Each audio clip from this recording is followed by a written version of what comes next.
designed to provoke our thoughts, right? So offer some clarity and also to empower you with some actionable insight into how data protection strategy must evolve, right? So explore how intelligent backup solution, cloud native resilience, and zero trust principles are actually reshaping the cybersecurity landscape, right?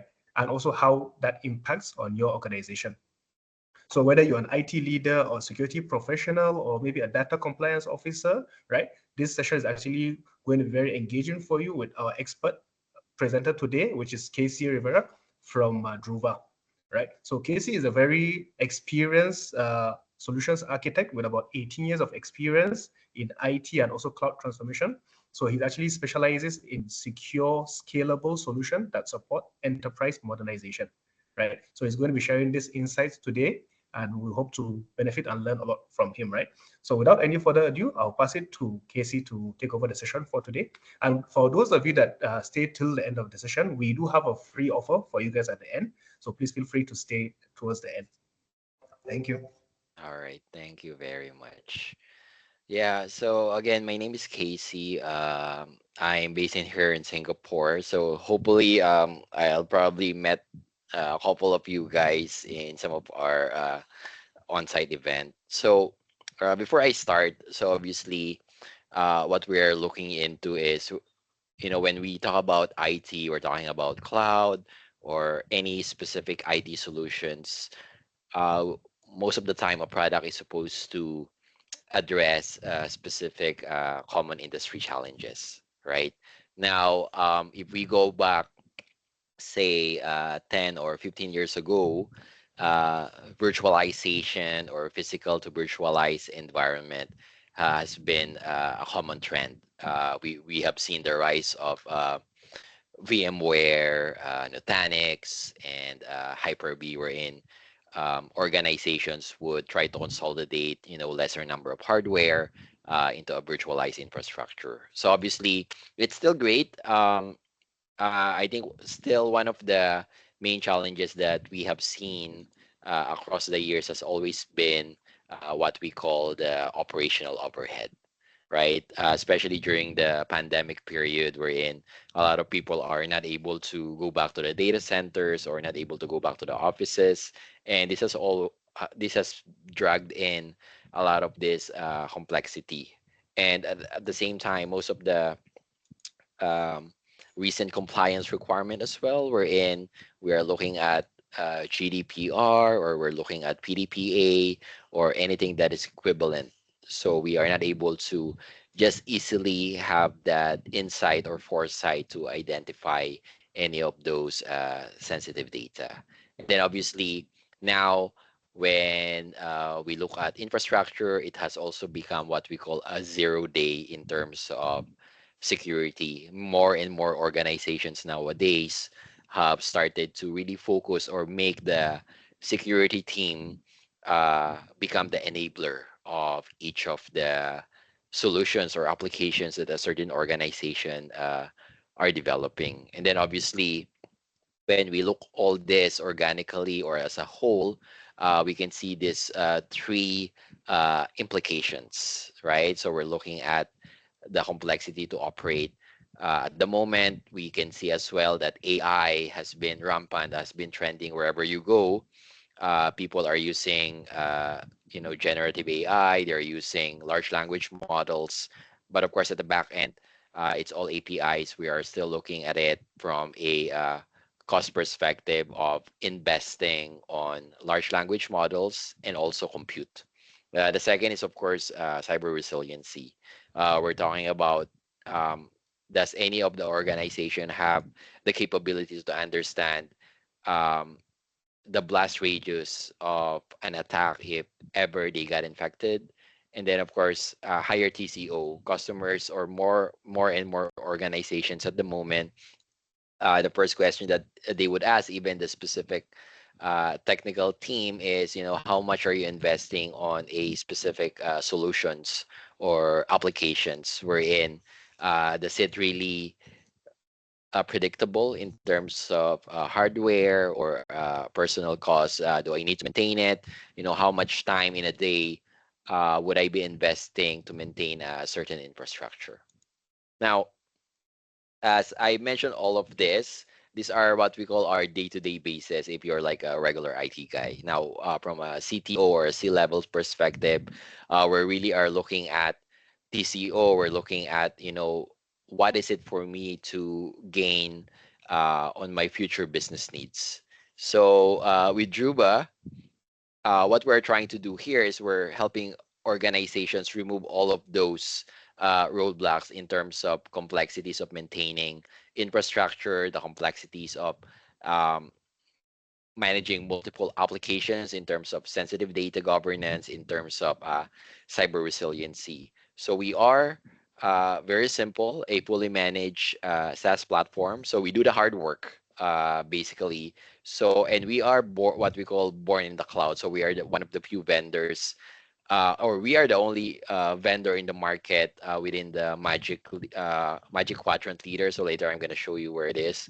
We're in number one. We started it off as a data protection, born in the cloud, and then as we go on, as the product evolves, specific requirements like legal hold or e-discovery and proactive compliance taking place, and then as we go on, as the ransomware and attackers evolve as well. They become more smart. They also uses AI to do DDoS attack. They also use AI to find different angles or different ways to hack different infrastructure. And then, of course, uh, data has always been now has become the new oil. So we wanted to make sure that we have that insight, or we have the intelligence to be able to understand where we are, what we have, and how are we going to utilize this information. So within this backbone are all of these features and functionalities that we have. So it's fully secure by design, comes in with security monitoring, and because we are born in the cloud, so it's highly scalable, and with all of the additional AI capabilities that's already been becoming more and more mature within the market. So as I mentioned earlier, so we haven't really in the past, in the last 15 years or last 18 years, we haven't really made a drastic change on how we operate, right? So we just continue on evolving and progressing in all of the specific customer requirements or customer functionalities within the field. And then as we go along, we have just been recently became a Druva leader in the Magic Quadrant, and across the board within all of those other vendors within that quadrant, we are the only one that is number one. It's fully SaaS and cloud native backup and disaster recovery solution. Having said that, you can see here we have a couple of customers that you can see that are very uh, common. You would see some of them, like you can see here, GameStop has been our customer. They become famous recently because of the sudden spike in their share price.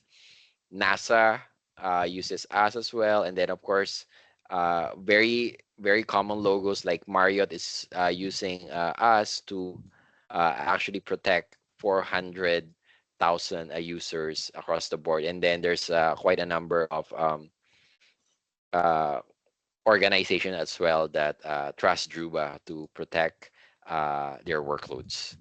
Now, as we go on, when we look at it from a attack vector, most of the time, uh, whenever an organization invests on sophisticated uh, perimeter protection, obviously from a network or from a observability and monitoring, the attackers has become much smarter. They try not to work too hard.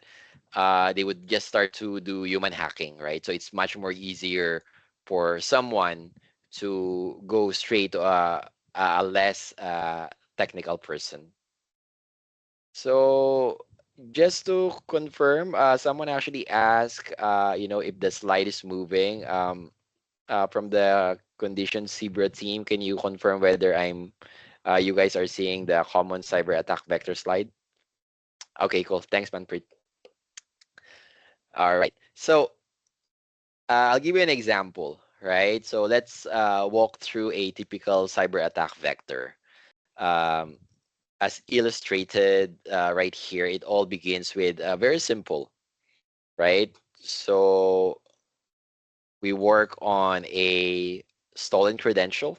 So attackers gain unauthorized access using probably a compromised username and password, right? So once they're inside, quickly they would try to number one either delete the backups or encrypt it, removing any safety nets that could help restore the system. So the next is, they would encrypt production environments, locking critical data and systems to halt business operations. So and this from this point, the attackers would obviously, so I think everyone would know once specific data has been uh, kidnapped or encrypted, attacker would ask for a ransom. They would pressure the victims or the organization to pay up, and most of the time they would ask in a form of cryptocurrency, mainly Bitcoin, right? But of course, the caveat here is even if the person pays up, there's really no guarantee that they're going to ask more, or there's no guarantee that the decryption key or the encryption keys uh, will be provided. So either due to incomplete decryption or uh, the worst case scenario is permanent data loss when it's fully encrypted. Now, another vector that we can look at here, so it's very simple. Anyone can right now has been forced to use um, Microsoft 365 or maybe a Google Workspace. Gone are the days wherein organizations owns the Microsoft Exchange server. Now it becomes easier and easier to do phishing. So you would see here a hacker that probably may send maybe a new employee or an existing employee or a non-technical employee a very simple phishing email wherein it would allow them to get access to one of the OneDrive accounts. And that can be a malicious file. It can be a malicious DLL payload that allows the attacker to do access it remotely within the production user, right? Especially if um, within the organizations there's really no MFA enabled. Um, the second is, once it is compromised, the worst case as well is, if that specific person has stored that malicious file to maybe a higher tier folder or a shared folder, then automatically it's going to be shared across all of the devices. So another scenario here is if they manage to compromise one administrator accounts. So obviously, the next thing that's going to happen is they would have an elevated access, and then they would be able to have access to the backups, and then eventually deleting it. So these are like the common attack vectors that we are seeing now in the field. So here's an example. So we do have an existing customer that is currently on a financial institution. So obviously I cannot disclose the name for security purposes. So you can look here. So most of the attacks usually happens uh, after office hours, right? So they would get infected. So they would get the notification. Uh, you know. Um, After office hours, an Active Directory credential has been compromised, and then within around 3 4 hours, the attacker would automatically trigger a decryption. So the thing about this is really on this same day, as you can see, within less than 24 hours, this doesn't really mean that the attacker has just access all of this within the same day. So obviously they don't know the attack vector. The attacker might already been able to what incubated the malware maybe earlier prior to the day of the attack. Now, if this organization have just stick with the traditional legacy approach, definitely it's gonna take them a really, really long time to do the recovery. But during this time, in just 4 hours, you can see here, uh, after 4 hours, 5 a.m., they managed to reach out to Druva support, and then we immediately did the rollback actions. So this is what we call a soft delete because the attacker actually tries to delete all of their backup data across all of the Microsoft 365, and this is about 500 or half a petabyte of data impacted.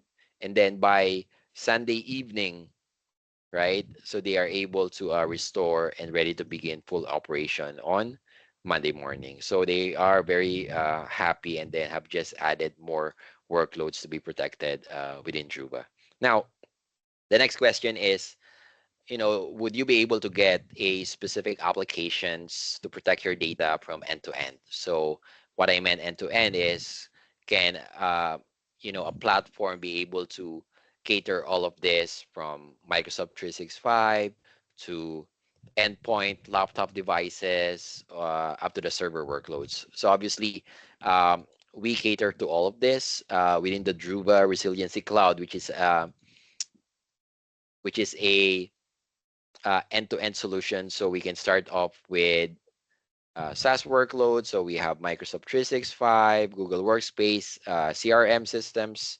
If you're running workloads already, if you are mature in the cloud, you have already migrated or you have started your cloud journey a long time ago and still wanted to have a centralized dashboard and centralization in terms of ransomware and data governance piece, we definitely can help out. And on top of that, the traditional approach we're in, you want to have a direct to cloud protection. So we do protect them, backup and disaster recovery, and all of this here are what we call additional features and functionalities that have started to mix in with the traditional approach of data protection. When we talk about cyber resiliency, we're talking about enhanced detection, recovery, rollback action, and all other different levels of cyber resiliency maturity. So later I'm gonna dig a little bit more deeper on that.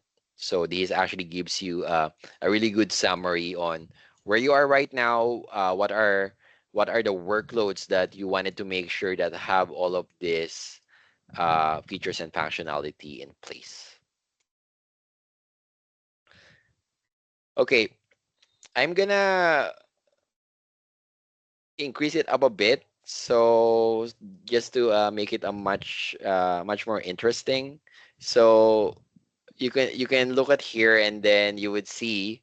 So from a architectural perspective, this is still very high level.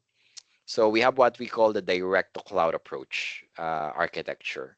So we have here all of your control plane, your storage are here on the cloud, and then we have all of our on-premise, or maybe it's on the cloud. So it can be on VMware Cloud, in AWS, in Google or Azure, wherein you wanted to protect your data.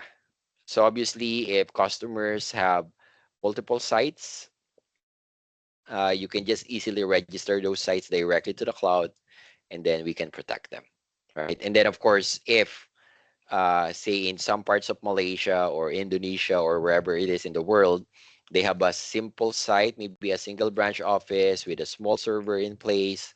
They don't want to obviously invest on another box, right, with a software and a storage just to protect that data. So it's actually not very cost effective. So what you wanted to do, it's all going to be what we call software deployment only. So we can just easily back it up directly as well to the cloud just by deploying a software, an agent.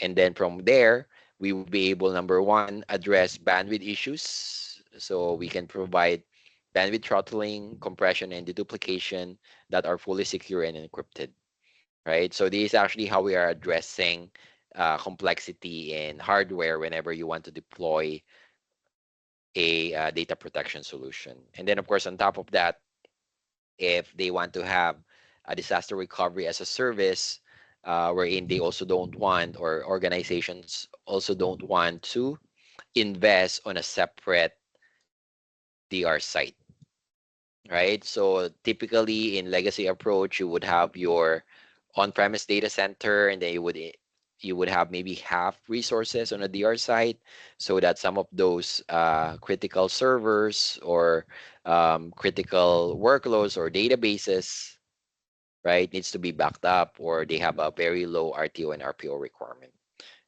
Most of the time, they're just gonna swing. Some of this goes down.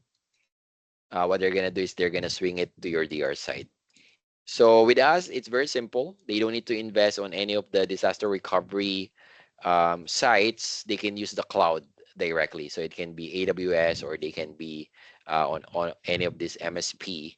And then we can actually use that as our target. So if I have some of the VM or VMware VMs, I can just easily trigger from our control plane, the Druva Security Cloud, to automate and orchestrate the recovery to the cloud directly without investing on additional hardware or resources. So this is going to be on demand.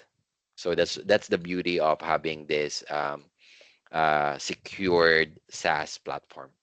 And then, of course, wherever you are in the world. So if we're talking about scalability, we are talking about data residency. Everyone knows that we have all of the main regions, for example, in Singapore, in Malaysia, in Jakarta, in Thailand.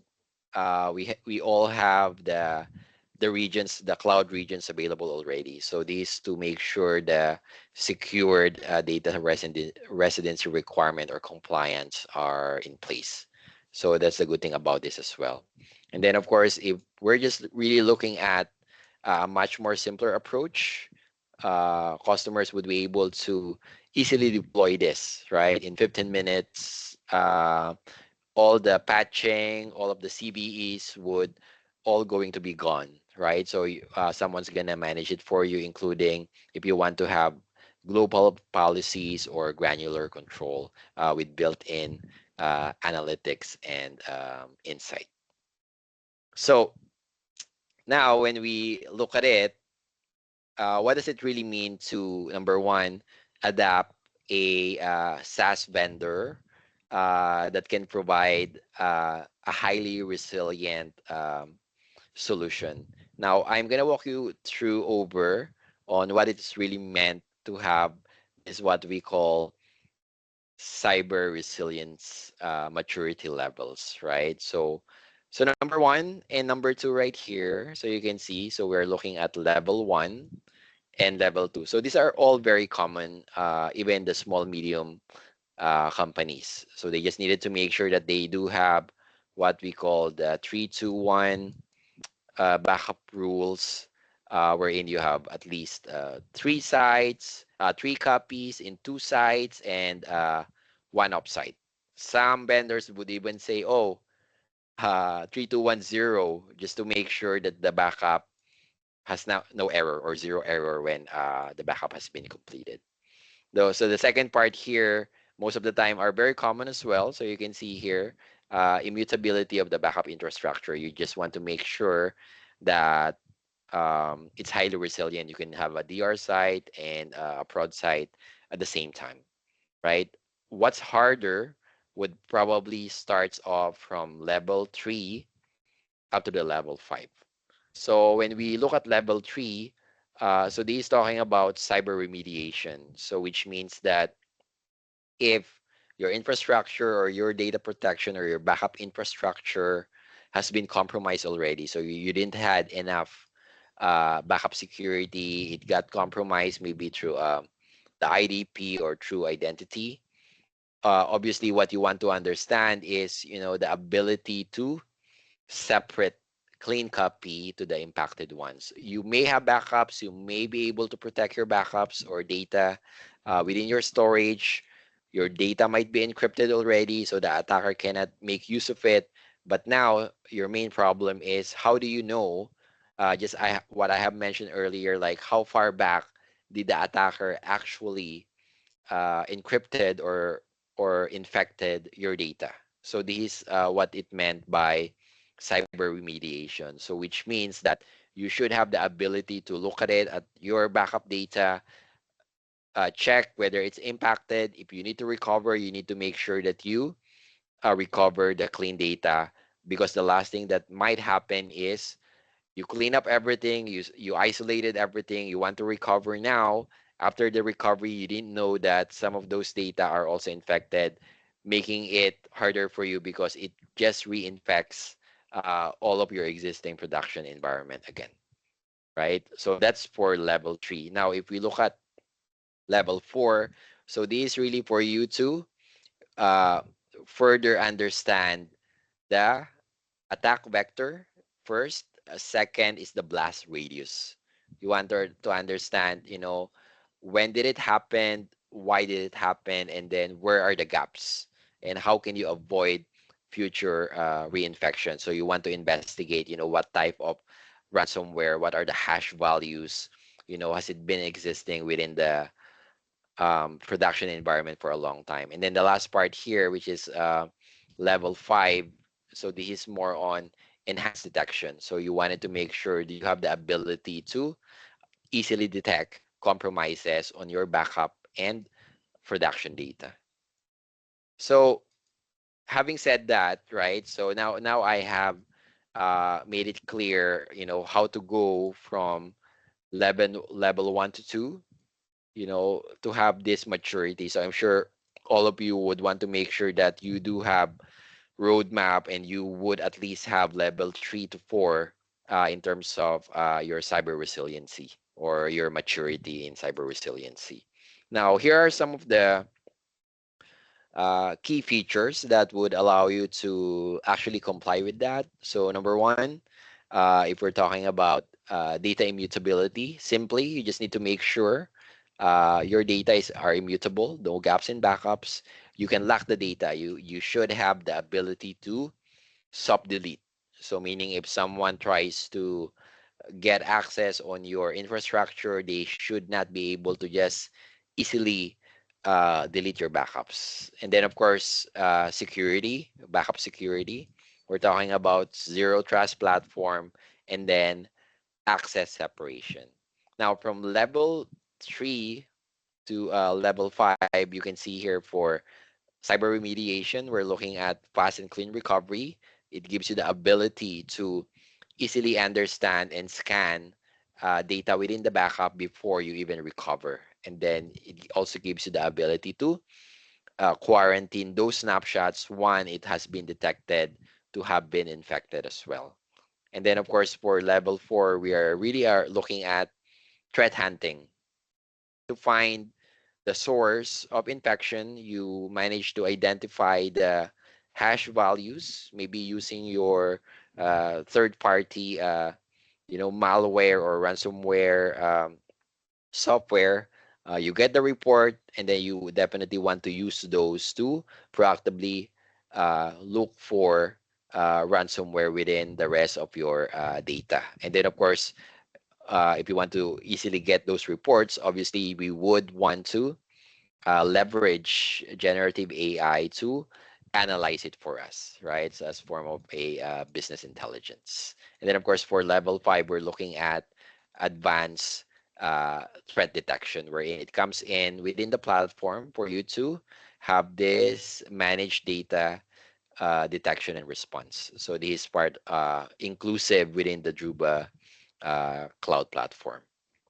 Now, as we go on, we do have understand that we need to make sure that we are highly resilient. So which means that if you're a cloud native provider, what you would want to do is the ability to support multi-cloud protection. So meaning, yes, you're air gapped, so it's not really just within a single hyperscaler. We do support AWS, Azure. So if you want to do unified protection between these two cloud providers, we can protect them as well between the Druva cloud. And then, of course, if you want to store your data cross cloud, we do support them as well. So, meaning if you have workloads running on AWS, you want to have some form of copy as part of your resiliency model to also store on another cloud provider. So, this is something now has becoming more popular as well as part of their compliance. So, even in the government agency or within the public sector. All right. Now, the great thing about this as well is we would,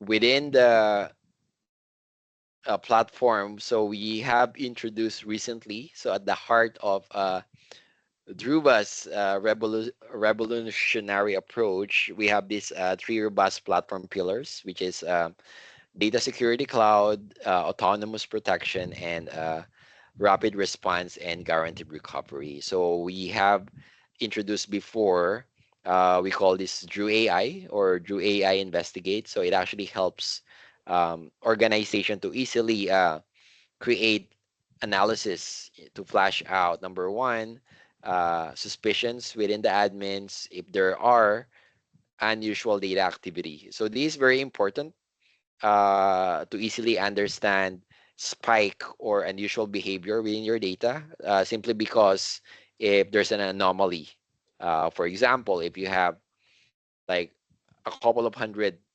terabytes of data and there's a lot of modifications happening on a day-to-day basis, maybe you are running an e-commerce business, right? Obviously you would want to understand, how the change pattern works and how the modification works. So if there's a sudden modification, maybe a sudden spike in deletion or file encryption, the last thing you would want to do is, try to spend hours to find where's the outliers or the anomaly. So obviously, we would be leveraging AI to do that for us by simply, number one, doing large language queries or just a simplified, pre-configured template to ensure accurate threat resolution.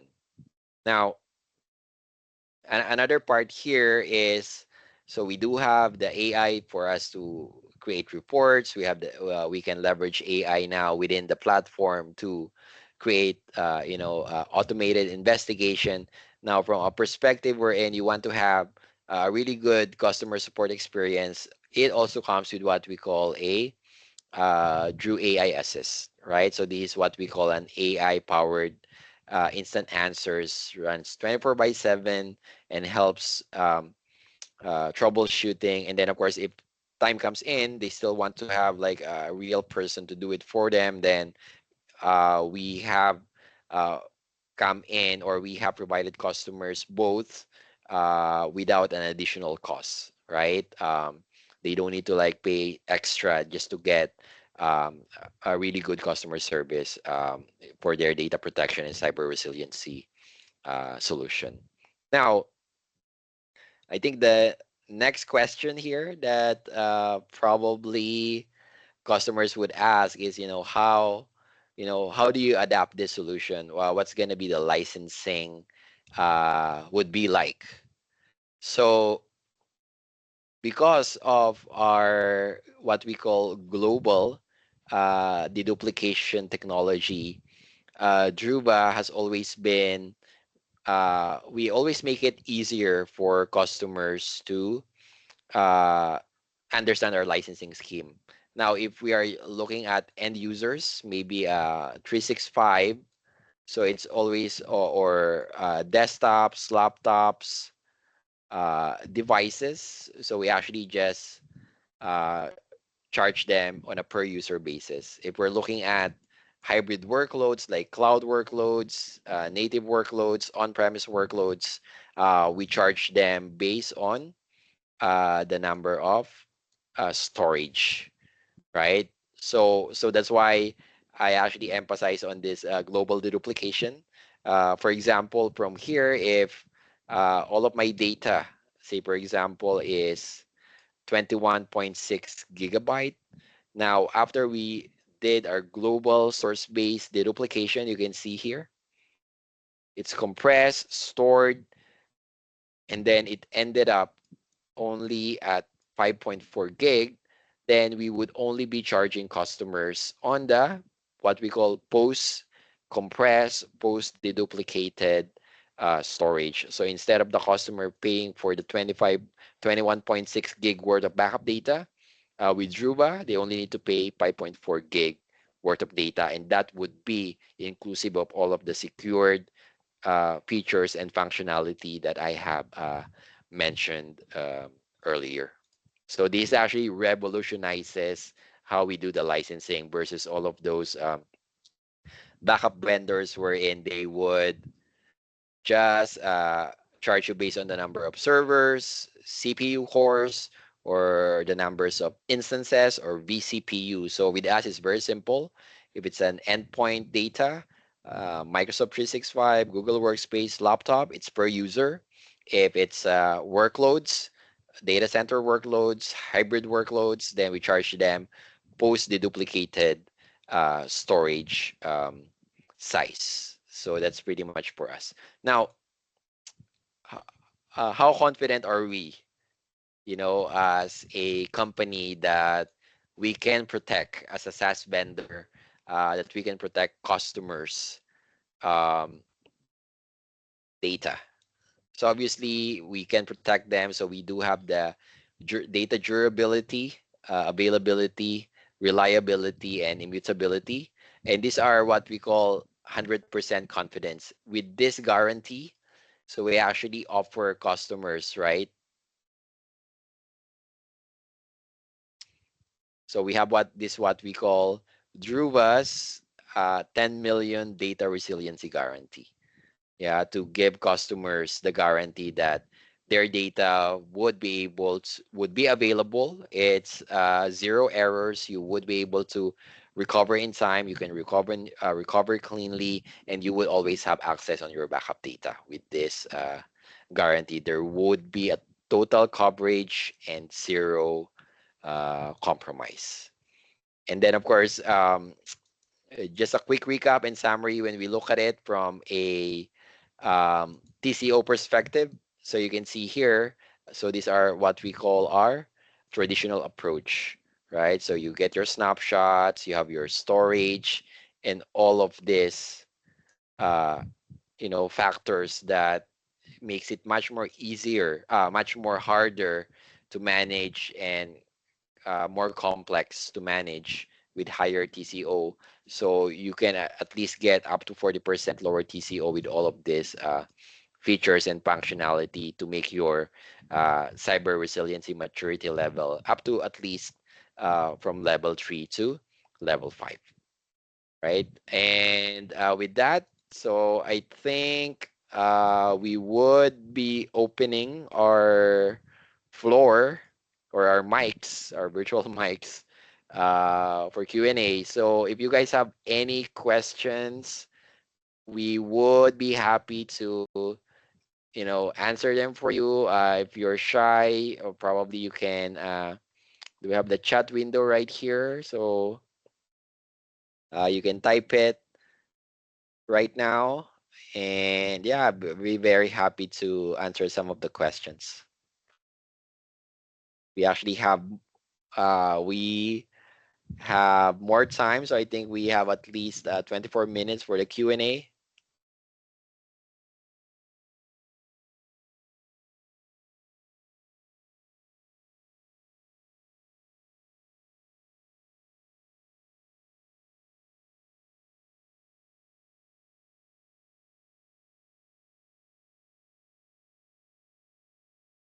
All right, so we have one question here. Question says, what is air gap? So I'll go back here on one of the slide just to make it much more uh, easier. All right. So when we talk about data immutability, right? So what does data immutability mean? So we're gonna try to focus more on 3-2-1 backup rule, right? So basically, I would want to have at least 3 copy of data, for example, right? 2 sites. So that's our 3-2, and then we do have another one offsite. So this is our 3-2-1. So that this is my 3. So this is my 2, and then this is my 3-2-1 backup copy. Now, when we say air gap, you wanted to make sure that your copy offsite and in any of these versions. So number one, you want to make sure they are secure. That's number one. So that's one requirement. So it's fully encrypted.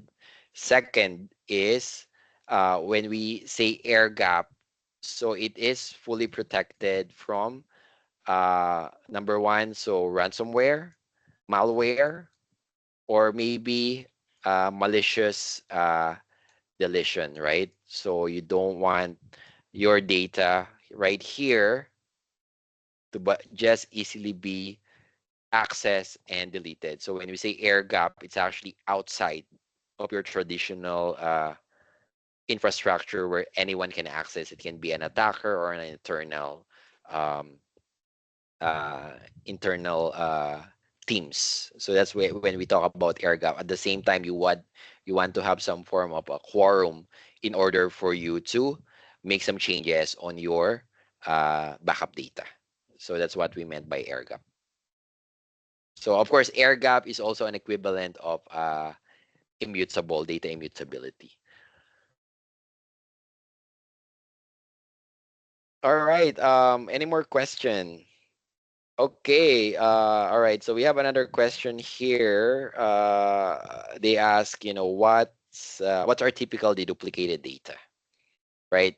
So just on this example, you can see the original data is about 21.6 gig, and it goes down to 5.4. So it's roughly, if you look at it, around close to 3.5 times, right? So that's like around 70 to 75% savings. Now, our deduplication is quite different, as I have mentioned earlier. So actually, right here, it's actually the the details is already 4:1, right? So our deduplication is very unique, right? So not very unique, but in somehow it has 3 stages.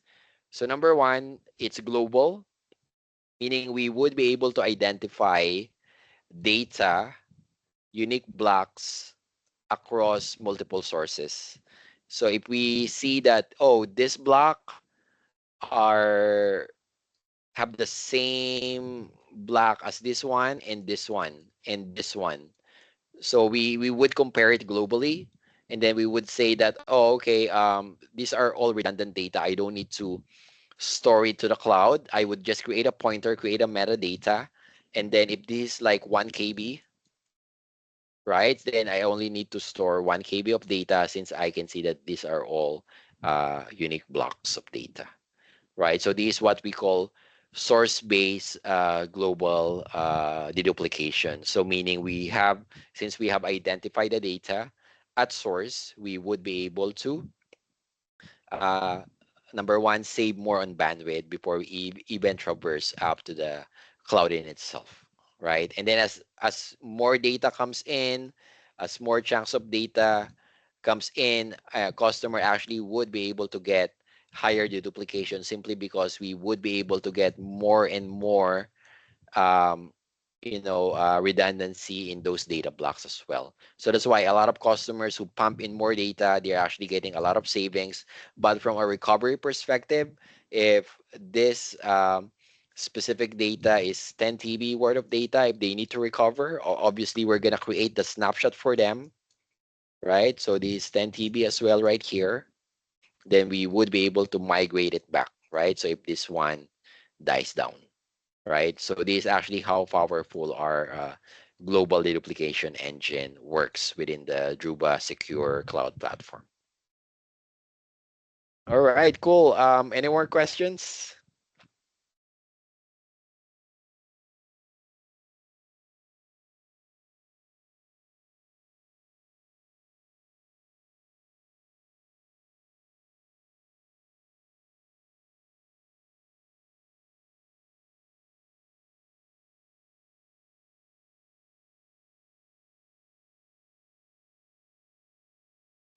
All right, so I have another question here. So does Druva offer DR orchestration?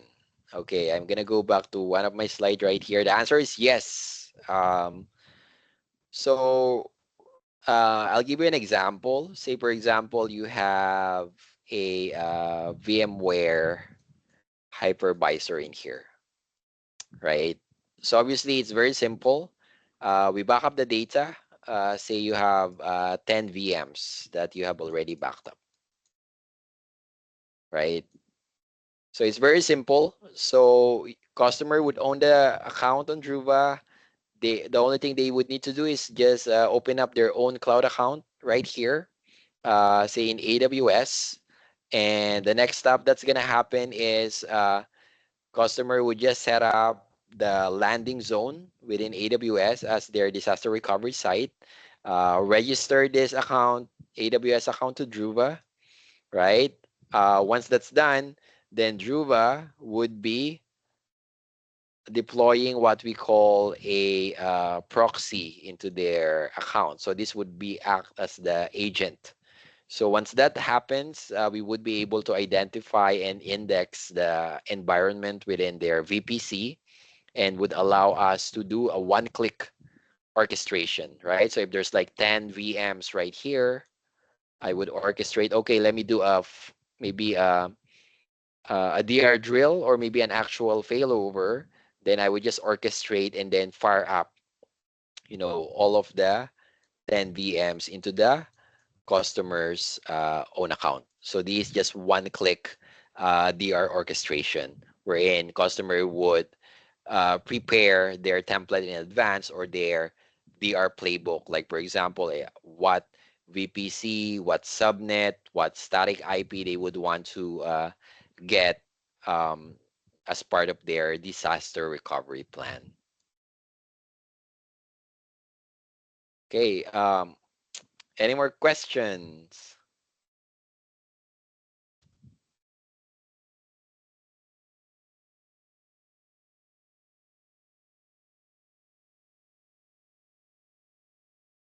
Okay, so we're just spot on the time. I believe we have still about 11 minutes extra. If I don't see any more question, obviously, um, we are happy to be working with our partner Condition Zebra. So obviously what we would want to do if you guys have learned something here on this session, you think some of the features and functionality of Druva and the solution it provides is something that you would want to adapt as well. Obviously we are very happy to provide a consultation to anyone who's interested, and then at the same time, of course, just scan in here on your QR code, and then we would be happy to, number one, do a direct live demo with you. Second is, of course, as we progresses, we would be able to usually provide customers a free POC, right? So if you want to evaluate the product, I myself also get involved on the evaluation. We just provide proof of concept. We will give you the account, and there won't be any strings attached, and then we can just easily help you test it out if this is really something that you would want to, adapt in the future as part of your number one, data protection and data resiliency roadmap.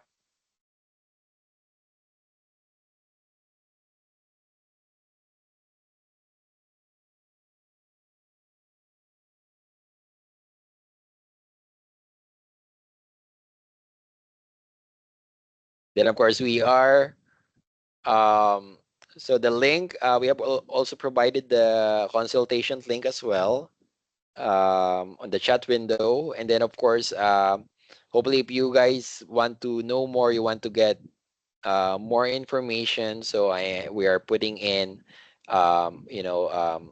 details on how you can contact our partner, Condition Zebra. So just go at info@condition-zebra.com.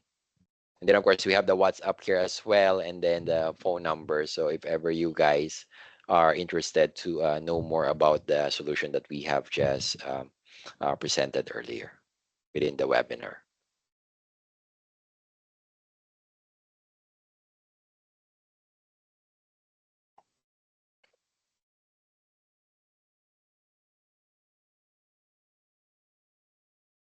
All right.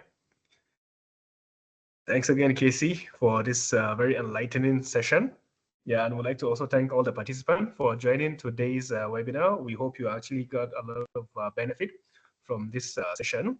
So as Casey mentioned, we are offering a free consultation service, a 30-minute free consultation whereby we can sit together with you to review your current backup strategies, your current backup setup, right? And then we'll give you some insight on how to improve those inefficiencies and maybe possibly propose more effective solutions, and also to help you to close up those gaps as well, right? So please feel free to reach out to us. You can basically use the link there to contact us, or reach out to us via email or phone call or WhatsApp. We're happy to arrange a call, and then we'll sit together with you to understand more on your cyber resilience and give you more consultation and support on how to improve as well.